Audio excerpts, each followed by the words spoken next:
বাংলাদেশের রাষ্ট্র ব্যবস্থার মূল ভিত্তি হল গণতন্ত্র। স্বাধীনতার পর থেকেই সংবিধানে জনগণের সার্বভৌমত্ব, আইনের শাসন, মানবাধিকার এবং মত প্রকাশের স্বাধীনতাকে রাষ্ট্রের প্রধান আদর্শ হিসেবে স্বীকৃতি দেওয়া হয়েছে।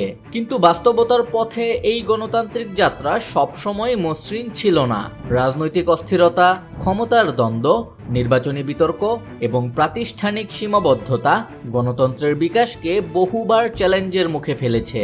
2024 সালের 5ই আগস্ট ছাত্র শ্রমিক জনতার আন্দোলনের মুখে বিগত সরকার পতনের পর দেশের রাজনৈতিক কাঠামোতে একটি বড় পরিবর্তনের সুযোগ তৈরি হয়। সেই ধারাবাহিকতায় 2026 সালের 12ই ফেব্রুয়ারি ত্রয়োদশ জাতীয় সংসদ নির্বাচনে বাংলাদেশ জাতীয়তাবাদী দল বিএনপি নিরঙ্কুশ সংখ্যাগরিষ্ঠতা পেয়ে সরকার গঠন করে, যা দীর্ঘদিনের রাজনৈতিক সংকট থেকে বেরিয়ে আসার একটি নতুন অধ্যায় হিসেবে দেখা হচ্ছে।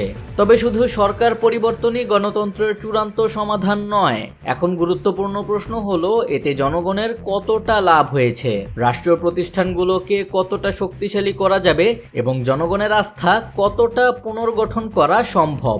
আন্তর্জাতিক সূচকগুলোও বাংলাদেশের গণতন্ত্র নিয়ে উদ্বেগ প্রকাশ করেছে।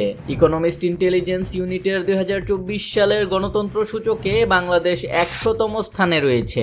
নির্বাচন প্রক্রিয়া, রাজনৈতিক অংশগ্রহণ, নাগরিক স্বাধীনতা এবং সরকারের কার্যকারিতা এই সূচকের প্রধান মানদণ্ড।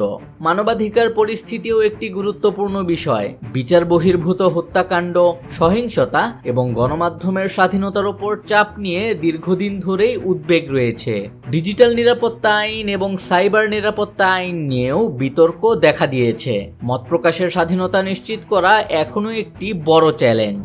অন্যদিকে অর্থনৈতিক ক্ষেত্রে বাংলাদেশ উল্লেখযোগ্য অগ্রগতি করেছে, তবে উচ্চ মূল্যস্ফীতি, ব্যাংকিং খাতের দুর্বলতা এবং আয় বৈষম্য এখনো বড় উদ্বেগ।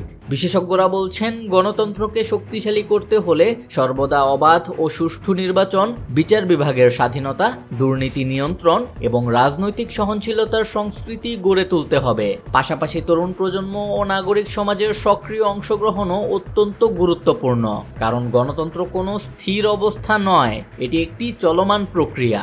এখন প্রশ্ন হলো, বাংলাদেশ কি সত্যি এই নতুন রাজনৈতিক বাস্তবতাকে কাজে লাগিয়ে একটি শক্তিশালী, অংশগ্রহণমূলক এবং টেকসই গণতন্ত্র গড়ে তুলতে পারবে, নাকি পুরনো রাজনৈতিক সংকটই আবারও ফিরে আসবে?